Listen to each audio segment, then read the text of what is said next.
Once again, we're going to look at original sin, and we're going to turn to Genesis chapter 6. That's Genesis chapter 6. We look at a couple of different verses and passages in here that I've seen used several times by many different Calvinists to promote the doctrine of original sin.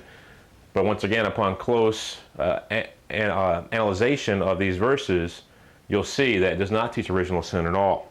Let's start in Genesis chapter 6 and verse 5. Then the Lord saw that the wickedness of man was great in the earth, and that every intent of the thoughts of his heart was only evil continually.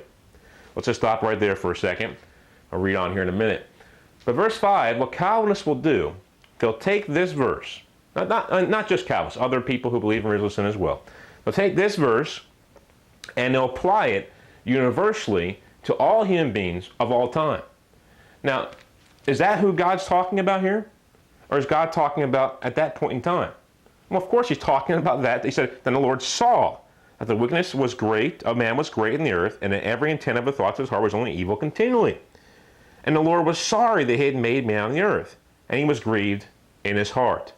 So the Lord said, I will destroy man whom I have created from the face of the earth, both man and beast, creeping thing, and birds of the air, for I am sorry that I have made them. So, God was sorry that he'd made them, and he's basically saying, do over. Game over, I'm starting all over again. Now, let's think about this for a second. If God knew that every person born would have a sinful nature, and therefore every person born would have every thought of their heart evil continually, every person born, not just the people at that time, but every person born from there on out, whether he started over or not, would be like that, then why would he even bother destroying them? It's senseless. It's meaningless. But the fact of the matter is, God thought, well, I'll start over. Maybe it'll turn out better next time. And that's why it says in verse 8, but Noah found grace in the eyes of the Lord. So Noah, obviously, I mean, if we're going to be consistent here, he didn't have a sinful nature. He didn't have original sin. Noah found grace in the eyes of the Lord. In fact, it says right after that, it says in verse 9, this is the genealogy of Noah. Noah was a just man, perfect in his generations. Noah walked with God. So he's blameless, he was perfect, he had integrity, he walked with God. So Noah was the exception. And the rest of the people lived, and every intent of their heart was only evil continually. Later on in the Bible, in the book of, I think it's in 1st or 2nd Peter, it says Noah was a preacher of righteousness.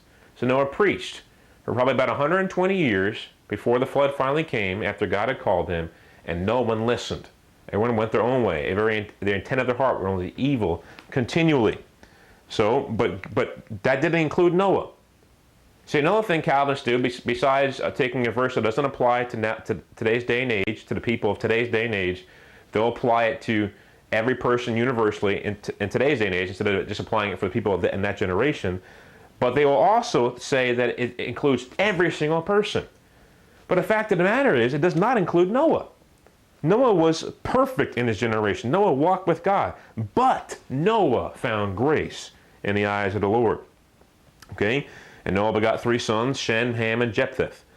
The earth was also corrupt before God, and the earth was filled with violence. So God looked upon the earth, and indeed it was corrupt, for all flesh had corrupted their way on earth. This word corruption, and all flesh corrupting their way. Corruption means perverted, doing something that's unnatural, doing something they're not meant to do. They corrupted it. So sin is never natural to anybody. I don't care what anyone says. Sin is not natural. It's unnatural. We're made in the image of God. God didn't make us to sin. God made us to be holy and to be in fellowship with Him. And it says right here, it doesn't say, listen to what it says in verse 12 again. Well, let me start in verse 11. Notice it doesn't say that each person is born a sinner and therefore they're sinful by nature, that it's normal or natural to be a sinner. It says the earth was corrupt, which is perverted, doing something that's not meant to do, before God. The earth was filled with violence. So God looked upon the earth, and indeed it was corrupt. Now listen to this. For all flesh had corrupted their way on the earth. So it doesn't say they were born corrupted and they just lived like the way they should have lived, or the way they were born to live, or the way that, according to their nature, they corrupted their way. So each flesh corrupted their own way upon the earth. So it wasn't Adam who corrupted their way. It wasn't Eve that corrupted their way. It wasn't their birth that corrupted their way. It wasn't the way they were born that corrupted their way. It wasn't their sinful nature that corrupted their way. It was them that corrupted their way. They're responsible for the sin. That's the only reason why God sent judgment and killed them all. It really would be unjust for God to create someone as a sinner, because God's the one who knits us together in our mother's womb. The Bible says that he formed us in the secret place. It'd be unjust for God to form us as sinners and then destroy us. Not only physically destroy us, like he did in the flood, for the way he made us, and be mad at us and be sorry that he made us and repent over making us, but to also put us in hell for being born a sinner when we had no choice in the matter. It'd be unjust of God to do that. And we'll get to more of this, God being unjust for doing this, later on. I know some Calvinists out there probably don't like me saying that, and they're probably saying, well, whatever God does is just. God can do whatever he wants. It's always just. But we'll get to that later on. So as you can see, once again, by looking at the scriptures intently and looking what it actually says, instead of taking a verse out and making it say whatever you want to say, which is called eisegesis, you'll see that the Bible does not teach the doctrine of original sin. One thing that really blows my mind is Calvinists, they pride themselves in being, expositional preachers and teaching verse by verse the Bible and teaching good doctrine. But then they'll take verses like this. I heard one preacher that they took verse 5 out of context, and he took another verse out of context too. We'll see later on. But he just takes it and doesn't even talk about it in its context. He just takes it and applies it universally to everybody of all time.